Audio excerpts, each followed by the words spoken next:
Okay, enough of the things that I hate, things I liked. David Gordon Sweat, great. Superman, great. Clark Kent, not a false note throughout it. In that moment where Lex Luthor reveals the message that his parents weren't who they thought they were, the way it hits him, the way he reacts is amazing. He's great, and I've already spoken at length. I already spoke about the interview between Clark and Lois. So good, the both of them prove James Gunn can write good dialogue with humor without resorting to like just the most adolescent crap in the world. I love it so much. It's one of the reasons I'm going to see it again, just to see that little conversation they have because it's so good. Rachel Brosnan is also great. Mrs. Maisel herself, we'd love to see her. Wish she'd have had more to do in terms of fighting the bad guys. Maybe in the sequel, maybe they get a taste of Sam Lane's little girl. And I love how they keep the tradition of Lois Lane working on a story that seems to be somewhat independent, or rather seems to be off base, but she discovers something that pertains. In Superman the movie, Lois was already looking into some lunatic buying up parcels of land out in the West. Of course, it was Luthor. And even in Superman Returns, everyone's focusing on the blackout. Everything's focusing on Superman Returns, but Lois is focusing on the blackout that happens, which, of course, leads to Luthor. Yeah, so I love them, love her, love that we don't have a Superman Lois Clark Kent love triangle that died in the 80s. Let's leave it there. Love the idea that so many of them clearly know that Clark is Superman. There was a Batman Superman comic where Batman was saying Perry White obviously knows that Clark is Superman. He's too smart a journalist not to have figured it out. And I do really like that. Though I do love the moment where Lois says, people are going to figure it out. He goes, no, the glasses. And he's so sincere when he says it. It's so great. Again, David Crimson, he's so sincere when he says it. But we've all seen the Zoe Deschanel Clark Kent meme. It could be true. Nicholas Hoult, great as Lex Luthor, but not when he's snarling. He's best as pure evil Lex Luthor when he is sitting in his office, calm, when Superman bursts in, angry as hell, looking for Krypto. That's when he's great. He's more evil there than when he kills that poor dude. And the way he killed that poor dude is part of why this is not an A movie or exceptional, but a B one. Because at the end, Superman gives a speech about how he hopes Lex Luthor sees a better way. He can't make that speech to Lex now. Not after seeing that act of brutality.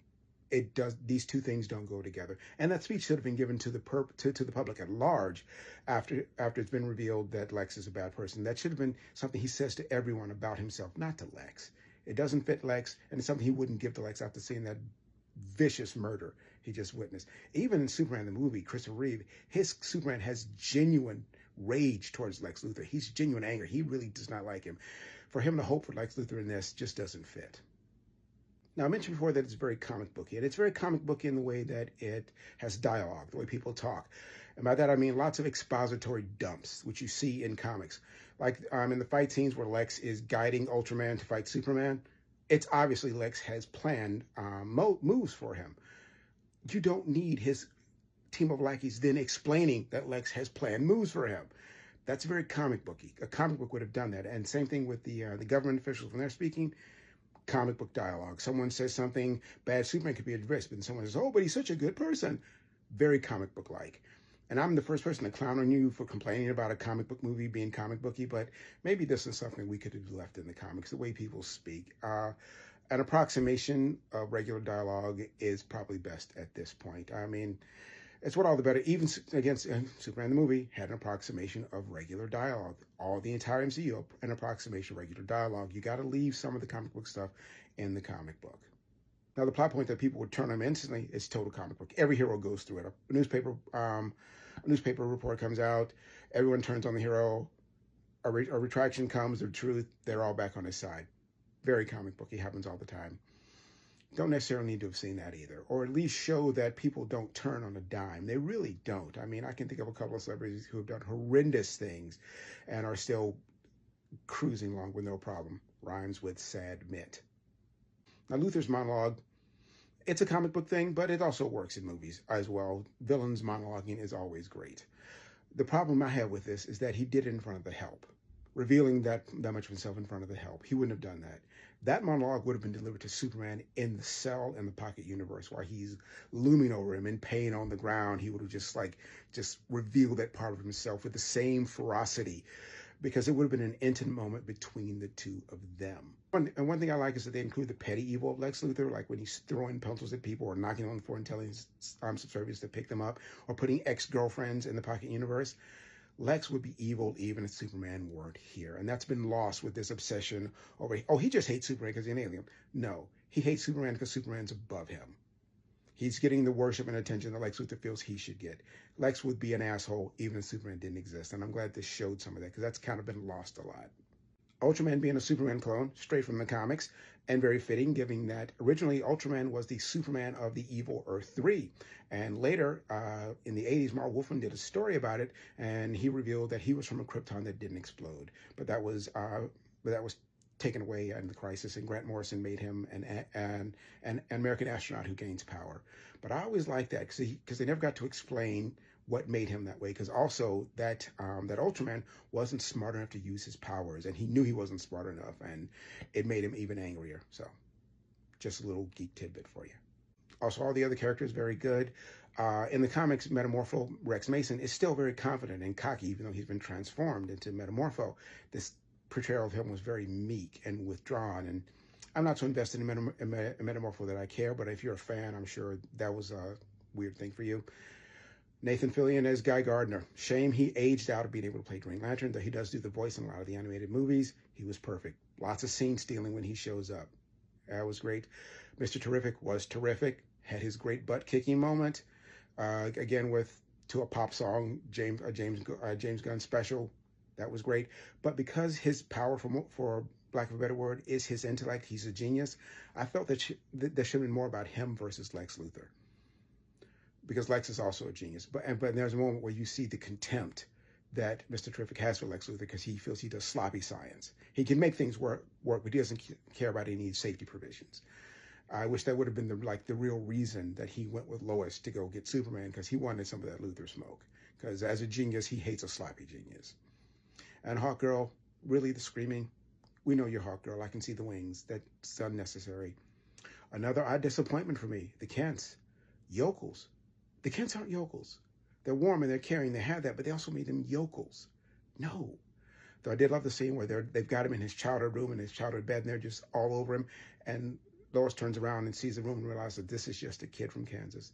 This spacefaring god is just some goofy kid from Kansas. I love that. And in fact, I think that should have been longer. Seen more photographs, more mementos. They could have done 2 minutes of that. For me, I would have loved that.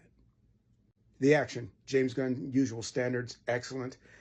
Hats off to him, because 90% of what you see on screen is not in the room when they're making it. It's just a big green room, and they add everything later. They made it all work, and it looks amazing. Love seeing Superman being really powerful, though a lot of you whiners say he wasn't powerful enough. He caught a skyscraper. Get over yourselves. And getting hit a lot, he was fighting himself, being guided by a genius. Of course, he's going to get punched more. It's like if Batman were guiding Ultraman. Of course, he's going to kick the crap out of Superman. Stop it. But that catching the skyscraper scene leads to my favorite moment in the movie, even more than the interview. You see it kind of in one of the trailers. He catches the skyscraper and looks over at this woman in a car. Her car had stalled. That's why he's holding it. And when she goes away, he lets it fall, and she looks back, and you see him rise up to look after her as she goes away. So Superman. Oh, it's got me in my feelings up to the even with that ugly costume. You think I wasn't going to mention it? It's going to change, by the way. I know that. So perfect. One of the reasons I'm going to see it a second time. The interview, that, Corin Sweat's performance, the use of the music, all of it's so good. Even with those bad things with Jor-El and Lara and Supergirl and Krypto, the Chaos Demon, there was so much more that was very good. There was nothing really bad. Some things disappointing, but nothing really bad. Maybe Supergirl, really bad, awful. I got to stop thinking about it. It just makes me angry. But yeah. Really, really enjoyed this film. Got to see Superman on the big screen again. Haven't seen him in a while. There was nothing very Superman in any of Zack Snyder's movies. The most Superman thing about Zack Snyder's movie is that he could beat the crap out of the Justice League. That's about it. That's as close as he ever got. Even Superman Returns had the great plane rescue. Still amazing. And honestly, we may want to pour a little out on the curb for Henry Cavill, because he could have done this. He could have done something like this. It was in him. He didn't get the chance. He's probably going to watch this alone, because that's the only way you can do it. bro, I'm sorry. I'm so sorry you didn't get this, but this is good. So yeah, Superman 2025. Third best Superman movie. Superman the movie, Iron Giant, Superman 2025. Oh, did you catch the Mxyzptlk reference? When the Justice Gang is fighting the Fifth Dimensional Imp, Mr. Mxyzptlk is the Fifth Dimensional Imp. That's who they're fighting. And when Luthor reveals he's got like hundreds of monkeys on the internet rage baiting, that was aimed at you and me, right? I respect your game, James Gunn. I respect that shot. I do. That was a good one.